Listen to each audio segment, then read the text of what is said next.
Mes chers camarades, le 1er mai est une journée de solidarité internationale au cours de laquelle les travailleurs expriment leurs revendications. Le 1er mai 2020, avec la crise sanitaire liée à l'épidémie de coronavirus, prend tout son sens au regard de son impact planétaire. Il renforce nos attaches internationalistes.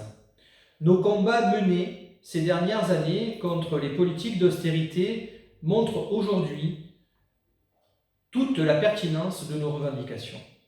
Défendre notre protection sociale collective en revendiquant depuis le début l'abandon des réformes injustes de l'assurance chômage et des retraites aura évité le pire et permis à notre système de protection sociale, aujourd'hui encore, de jouer à plein son rôle d'amortisseur social dans cette crise sanitaire inédite. Lutter contre la casse des services publics, et notamment dans le secteur de la santé, apparaît aujourd'hui comme une évidence. Regardons devant nous et obtenons la pérennisation et la sanctuarisation des moyens humains et budgétaires avec la mise en œuvre d'un véritable plan de reconsidération et de revalorisation des agents du service public, ainsi que des nombreux métiers de service dont tout un chacun a souligné le rôle essentiel durant cette crise. À ce titre, permettez-moi de saluer une fois de plus l'engagement de celles et ceux qui se trouvent encore en première ligne face au Covid-19.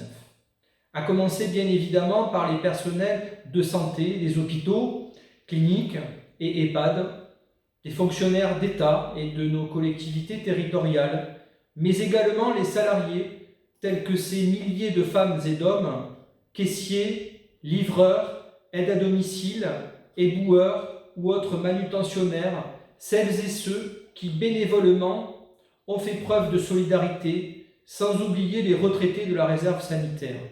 Que leur professionnalisme soit reconnu. C'est pourquoi nous poursuivrons notre action en faveur d'une augmentation plus générale des salaires, du SMIC, du point d'indice et des pensions de retraite, de l'égalité femmes-hommes, du renforcement des systèmes de protection sociale, des conventions collectives et des statuts. Pour redresser notre pays, il faudra nécessairement relocaliser notre industrie pour éviter les risques d'approvisionnement des différentes filières, afin de veiller à l'indépendance stratégique de notre pays et à la protection des citoyens. Nous appelons de fait à mettre en œuvre une stratégie en matière industrielle permettant de garantir la production des biens et des services indispensables, à commencer en matière de santé et d'alimentation. Afin de se donner les moyens de faire face à la crise sanitaire et à ses conséquences économiques et sociales, EFO revendique une refonte plus juste de la fiscalité, afin d'en rétablir et renforcer la progressivité pour une véritable redistribution des richesses. Mes chers camarades, cette année aussi, le symbole du 1er mai originel, celui de la limitation de la semaine de travail à 48 heures, se heurte à la décision du gouvernement, à la fois incompréhensible et rétrograde, de permettre aux employeurs d'imposer, de dépasser cette limite maximale pour aller jusqu'à 60 heures de travail hebdomadaire. Une bonne raison, là encore, de ne pas baisser la garde syndicale en ce 1er mai 2020. L'Union départementale EFO 66 salue l'engagement sans relâche des militants EFO pour faire valoir sur le terrain, depuis le début de cet épisode sanitaire, les droits des salariés avec comme priorité absolue leur santé. L'Union départementale EFO 66 apporte son soutien à ces syndicats qui exigent, agissent et négocient en ce sens pour que les moyens nécessaires soient mis en œuvre avant toute reprise du travail. Elle réaffirme le rôle incontournable du CHSCT dont elle revendique la réinstauration rapide dans toutes les entreprises et toutes les administrations. L'Union départementale EFO 66 déplore cependant que tous les moyens nécessaires ne soient pas suffisamment disponibles, à commencer dans le secteur pourtant essentiel de la santé et de l'approvisionnement de la population, et que la question des masques, de leur utilisation, comme celle des tests de dépistage, ne soit pas encore résolue. L'Union départementale FO 66 constate que la date du 11 mai, pour une reprise des écoles, associée à l'objectif d'une reprise du travail pour le plus grand nombre, soulève beaucoup d'interrogations et d'inquiétudes légitimes, aujourd'hui sans réponse concrète et sûre. C'est pourquoi, afin de protéger au mieux les salariés de notre département et surtout celles et ceux des très petites entreprises de moins de 11 salariés dépourvues d'instances représentatives du personnel, que l'Union départementale FO 66 a obtenu du préfet des Pyrénées-Orientales la réunion prochaine des organisations syndicales et patronales de notre département.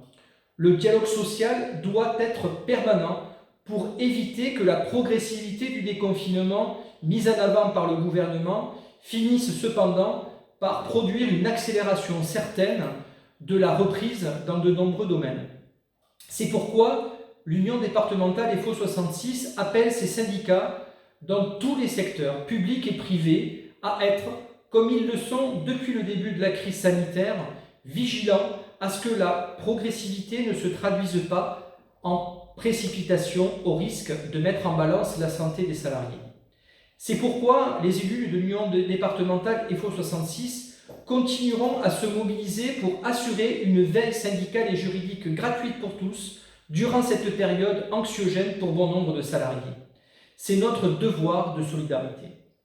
Du lundi au vendredi, de 8h30 à midi et de 14h à 17h30, l'Union départementale FO 66 reste à votre disposition.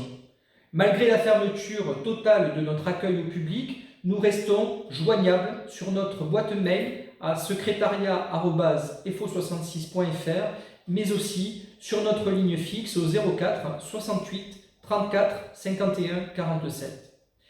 Mes chers camarades, respectons les consignes sanitaires et les gestes de prévention, faisons barrage collectivement au Covid-19. Prenez bien soin de vous et de vos proches. Vive le syndicalisme libre et indépendant, vive la solidarité internationale des travailleurs, vive le 1er mai des revendications et vive Force ouvrière.